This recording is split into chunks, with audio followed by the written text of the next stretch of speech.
Deepak Kumar, dear friends, before I make my presentation before you, I would like to thank the organizers, especially my friend Farhat Hassan and Mr. Mukhtar for having convinced me to be here before you. The morning session was actually an eye-opener for me. The way the theme was introduced by Professor Guy, I'm forgetting his Geltner, Guy's Geltner.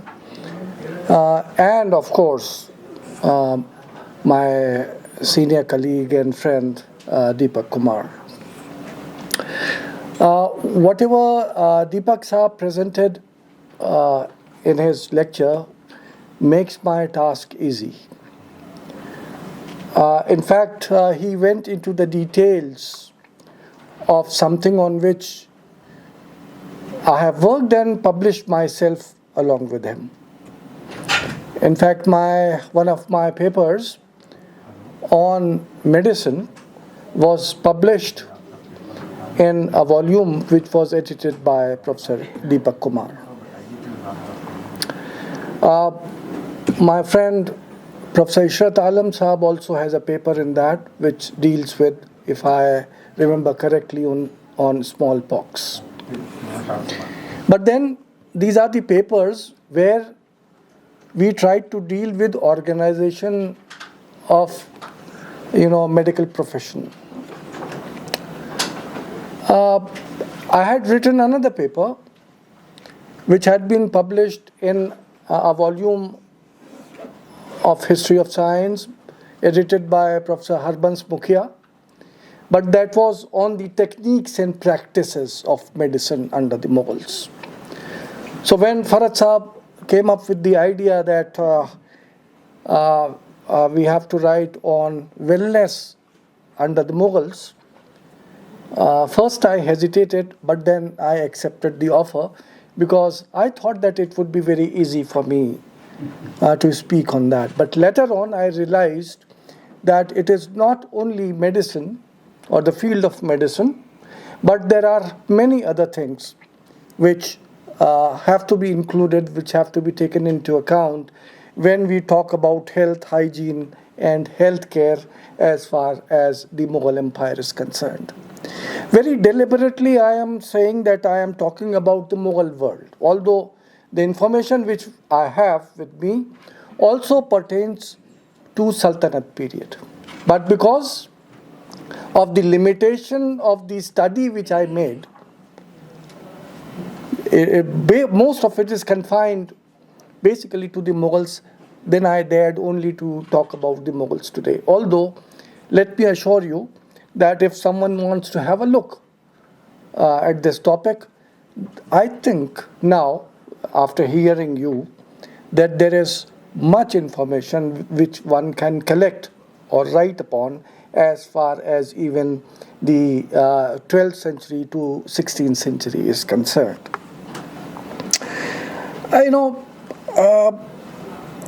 Apart from medicine, I said that there are other aspects also. For example, the way the Mughals were building their towns, the planning of their town itself reflects, that they were also looking at the healthcare. Babar, in fact, when he comes here, he talks about that the entire environment of the area, built area, should also be his concern.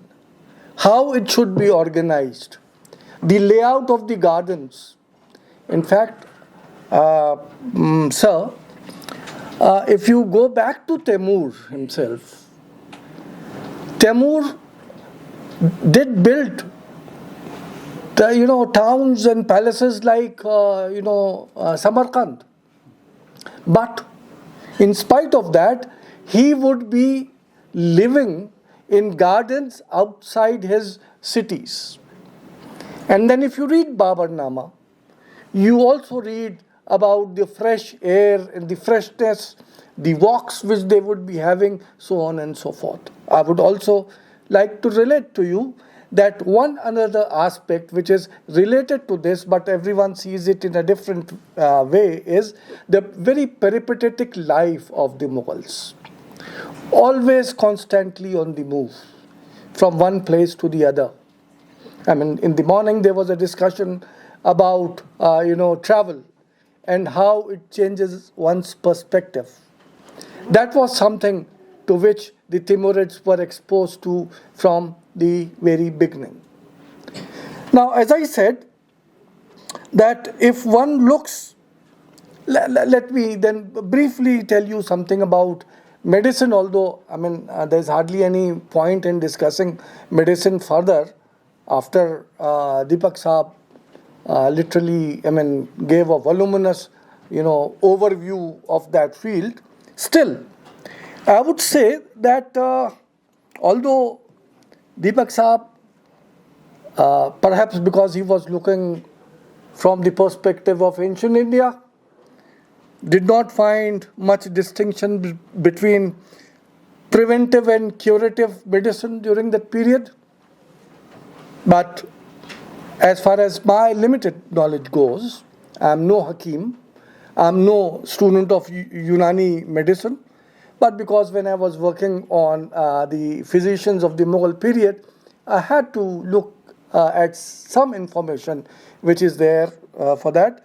I may dare to say that as far as Unani medicine and healthcare is concerned, there is a distinction between preventive and curative, and both were taken care of as far as the physicians and the tabibs of the Mughal period were concerned. They were looking at both the things together. In fact, at the moment, I don't remember. I think there is a person from Aligarh itself, from sitting here, who is an expert of Unani medicine. He might tell you that in Tababat, in Unani medicine, which was the basic form of medicine during the medieval period, both curative and preventive treatments were carried out simultaneously. Deepak Saab was also correct when he pointed out that as far as the medieval period in India is concerned, the status in the social hierarchy of the Hakims was quite high. I would just buttress what you say. I'll give an example that if you look at the position of the architects, which includes the position of the architect of the Taj itself, their names are not mentioned. Till date, we don't know who is the creator of the Taj. Definitely not Shah Jahan. We don't know. Only adjectives are used. But as far as physicians and tabibs and even veterinarians are concerned, their names are written down in the Persian sources very honorably. And almost we know the names of each and every one of them. In fact, if you look at the Ain-e-Akbari of Abul Fazl, there is, when he lists the professionals who were there in Akbar's court, there is also a list of the physicians, which incidentally includes both the practitioners of Unani medicine as far as practitioners of the Ayurveda. The Veds are also mentioned therein. As has been pointed, that both the systems, Ayurveda and Unani, simultaneously prevailed as far as 16th, 17th, 18th century India was concerned. We also know very well that Tibbe-Yunani had entered into the Indian subcontinent. Anyhow, it might have been earlier also, but we know definitely by 12th century, after the establishment of the Turkish rule in India, and both Unani and Ayurvedic were the indigenous systems later on in the south, as once again Deepak Saab pointed out, the Siddha form of medicine. All three systems were prevailing, but perhaps in the northern belt of the country, it was Unani as well as Ayurveda. A number of works have been done as far as the Unani medicine or the system of healthcare in India is concerned during the medieval period. I would like to point out that there is a work which was in the form of a catalogue edited by 3 or 4 people: A. Rahman, M.A. Alvi, Mr. Khan Gauri, and Murthy. All these 4 people have compiled a very, voluminous work which is known as Science and Technology in Medieval India, a bibliography of source materials in Sanskrit, Arabic, and Persian manuscripts. So if you go through this catalogue, one comes to know what are those works which had been done earlier outside India but were being copied by the Indians.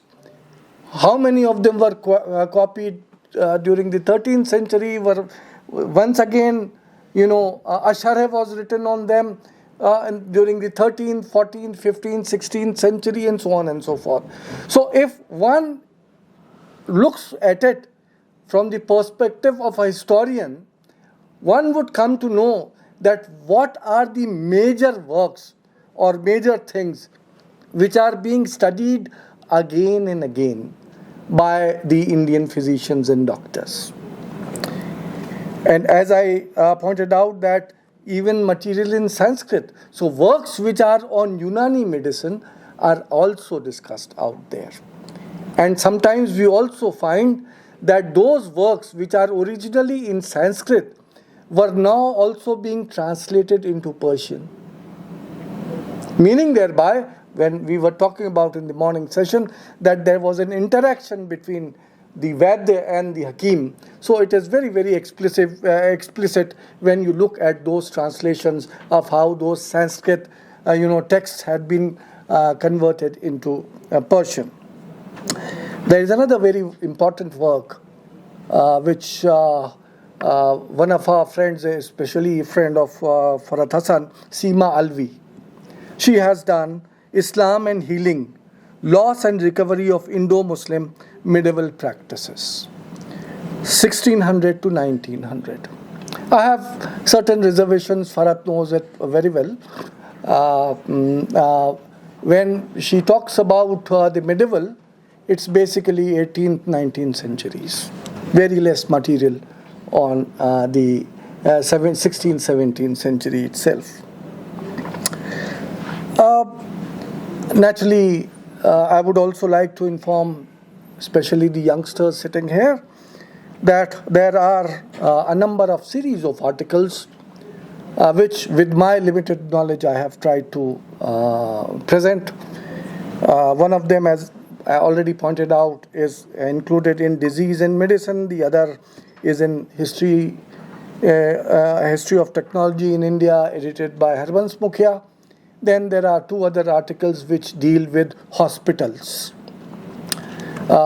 which in one of the latest ones on hospitals has been published in People's History of India volume, edited by Professor Irfan Habib, in which I try to discuss how during the medieval period there were hospitals which were, some of them were actually sponsored by the state, but then there were also hospitals which were sponsored by members of the other communities, for example, the mercantile community, or hospitals which were actually dedicated to the poor and being dedicated by the common people of that period. Father Montserrat, it is also a fact that most of the European travelers to India, again something which Deepak Saab pointed out, they are very negative as far as the Indian medical knowledge is concerned. But then, after criticizing the Indian medical knowledge, they are constrained to say that, according to them, unfortunately, the Indian diseases are cured only by the Indian doctors. We also come to know that there are a number of hospitals, especially in Gujarat region, which were established by the European factors themselves. Portuguese, Dutch, English, etc., etc.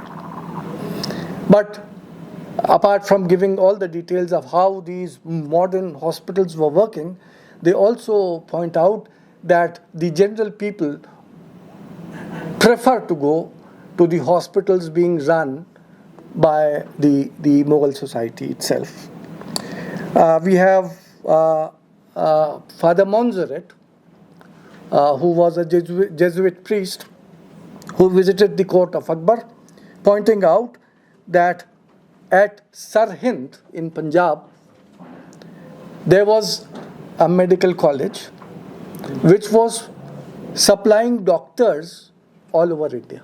It was not only a hospital, but it was training these students to become physicians. But incidentally, we are also informed by Mullah Abdul Qadir Badayani, Mirat Ahmadi. There are a large number of other sources. Most of these Mughal sources inform us that basically for higher education, those who wanted to gain the knowledge of Tababat would go to Iran and Central Asia. They would be first trained there, and then they would come over to India, where they would be recruited. There was a hospital which was sponsored by Shah Jahan himself. And then there are details which are there, how appointments and various positions were filled by the state and how it was treating the poor people. Under Aurangzeb, the National Archives of India has a document which informs us that Aurangzeb gave grant to a physician for what? He was given a grant not because he asked for money. The grant was given because the emperor had come to know that this particular physician was treating the poor and indigent people of Delhi, and so the grant had been given to them. Ruqat Alamgiri also mentions government hospitals, Darus Shafa, in Aurangabad and at Surat. So in a way, I'm just adding to what had been earlier talked about, that there is much information in which we can say that how health and hygiene was being organized on the basis of the knowledge of Unani medicine, how hospitals were coming up, how in fact even the veterinary hospitals were being established. Not only hospitals for the human beings, but there were also hospitals which were meant for the animals. One of them, incidentally, still survives in Delhi itself, in Daryaganj area. Now, apart from all this on medicine, we have something like hydraulics. One of the things which is very necessary for, a healthy life is the supply of water. That pure and good water should be made available. Not only that, but, to keep our body clean and free of Well, Deepak Saab said that there was no knowledge of Jarasim during that period. Naturally, in the modern sense of the term, there were no Jarasim, theory of Jarasim during that period. He's an expert, he must be knowing about it. But I know one thing, that hammams which were being established during that period, one of the basic aims was that your body remains clean, and when it remains clean, you remain healthy. One of the basic aims of opening public baths, Turkish baths, Hammam-e-Bukhari, in which arrangement was made for both hot and cold bath. We know that the regimen in the Unani medicine regarding how heat would clean you of all types of Jarasim. They were used as prevention and cure of several bodily ailments. The increase in seating via hot bath and applying light heat to body was believed to raise metabolism. Massage too was recommended, and it was practiced in these hammams. And there were 3 types of massages which were being done within these hammams. Soft for sedative purposes. Soft massage was being given as a relaxant. The second form of massage was dry and hard for enhancing blood supply to all parts of body. And thirdly, soft massage with oils, which relaxed muscles and softened the skin. Before reading this information, I used to think that the massage parlors which are opening all over India, especially in Kerala and other regions, is under the Angrezi influence. But it appears that this knowledge of massage, that it is going to provide you health and vigor, was something which is being mentioned by the medieval sources, which I was able to make a study. As far as other aspects of personal hygiene are concerned, sometimes even sports was indulged into, which was sports not only for pleasure, but for building up physique. It's very well mentioned. It's not only that one would love to play, but one would love to play because through that your physique would develop. And among such games, within inverted commas, special mention is made of Chaugan, the horse polo, the horse riding itself, and Kamarga hunt. Kamarga hunt was, a practice of hunting which was recommended especially to the militia, to military men, that in times when there was peace, there was no war, how to maintain their health, they were sent for Kamarga hunts. Special hunts where the animal was encircled and it was hunted. Then I'm not going into the details of what a Kamarga hunt was. I am just pointing out that even the help of sports was taken to maintain health and hygiene during that period. And then the toiletries. It is not only makeup, but in fact there is mention of things like Uptan.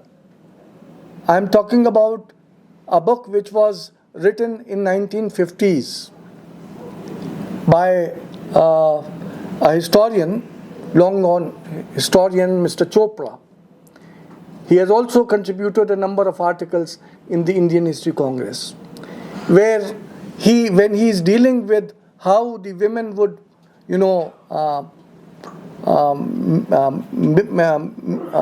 decorate themselves, there is also information that which type of solution would be good for their skin, how the natural glow would occur, so on and so forth. So I think that even that type of information is very important for us to take into account.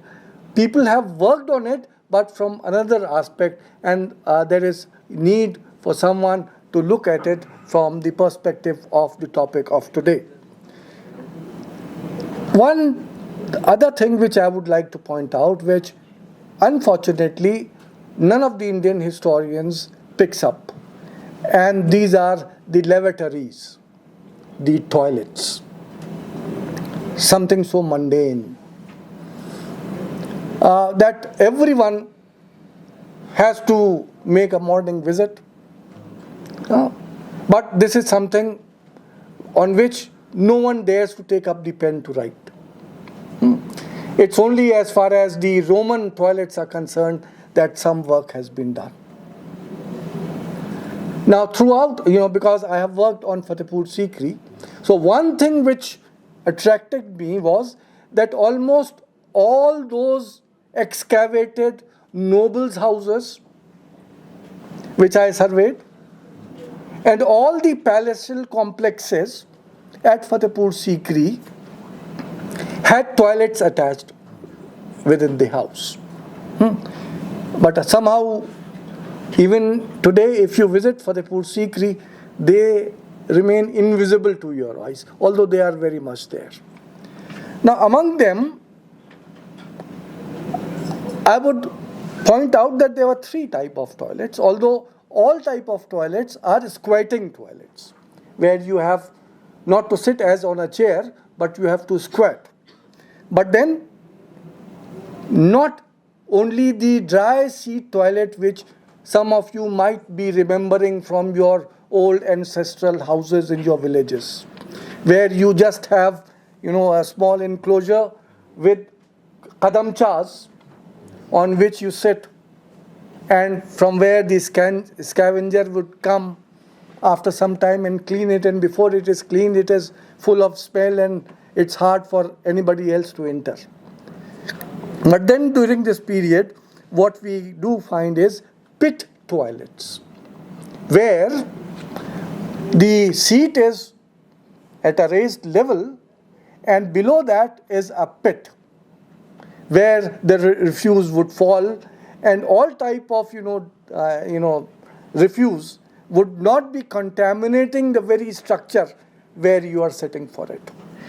A more developed form of that is the vault toilet, where there is actually an subterraneous underground chamber which has been built with an opening given towards the street outside. The seat is on the top. So when you use the toilet, the refuse collects within the underground chamber, and the sweepress or sweeper or whatever scavenger would be entering not through your house but from outside and would be cleaning it.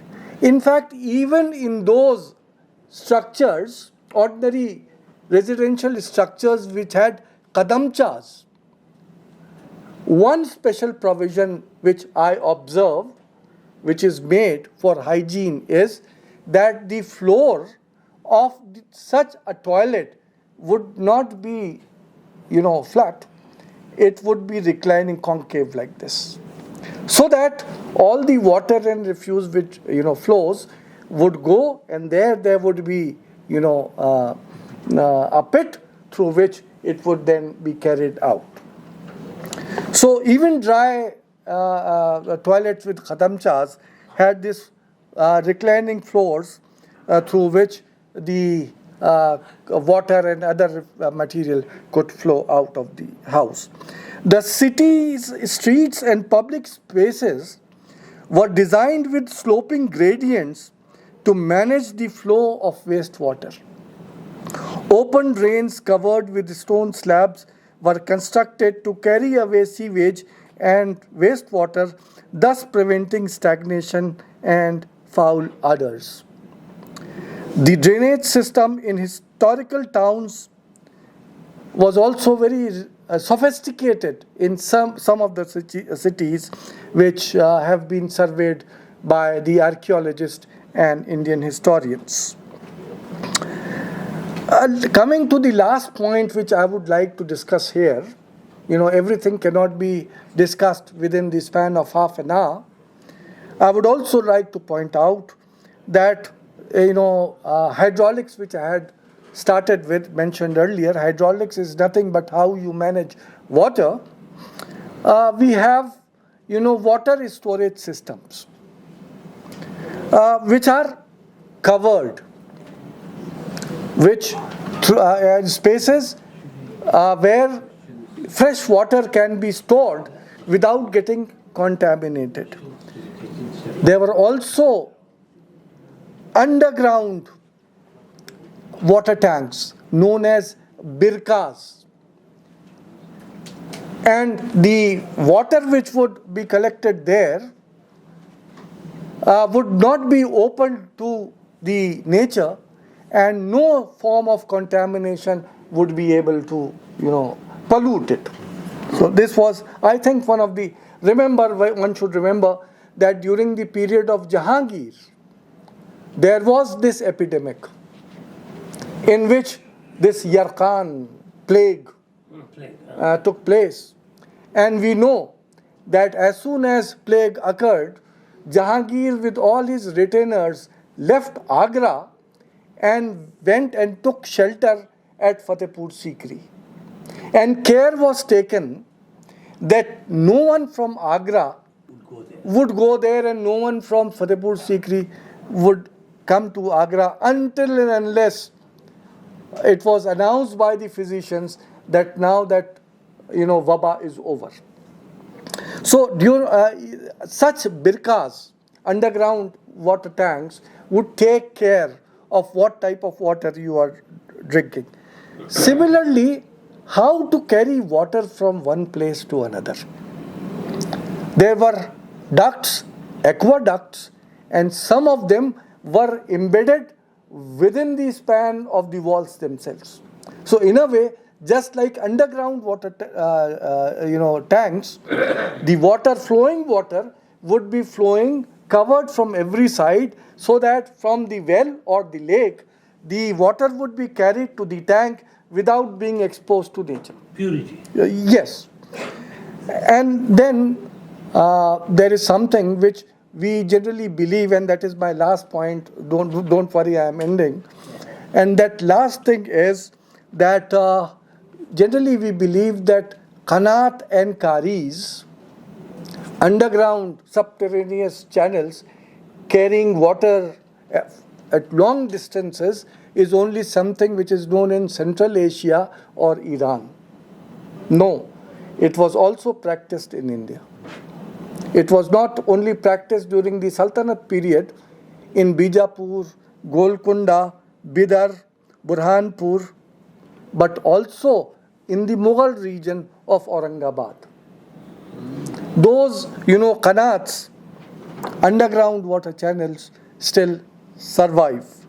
How so? And also in the northwest area, Sindh, there also they do not survive at the moment, but we get references from our sources that even in these arid zones of the Thar and Multan, we do get these underground qanats and karises which would carry water from one place to the other without getting contaminated.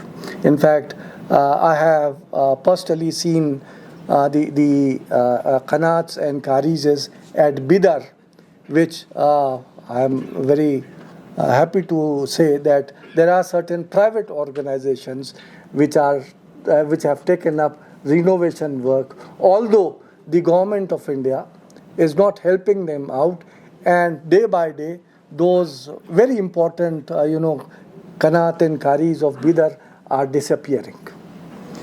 The Bidar Kari system had 3 networks. Unfortunately, now only one of them remain. And Ghulam Yazdani, in fact, was one of the first who had written about them without connecting it with personal health and hygiene. There is much more, but thank you very much. Oh, thank you.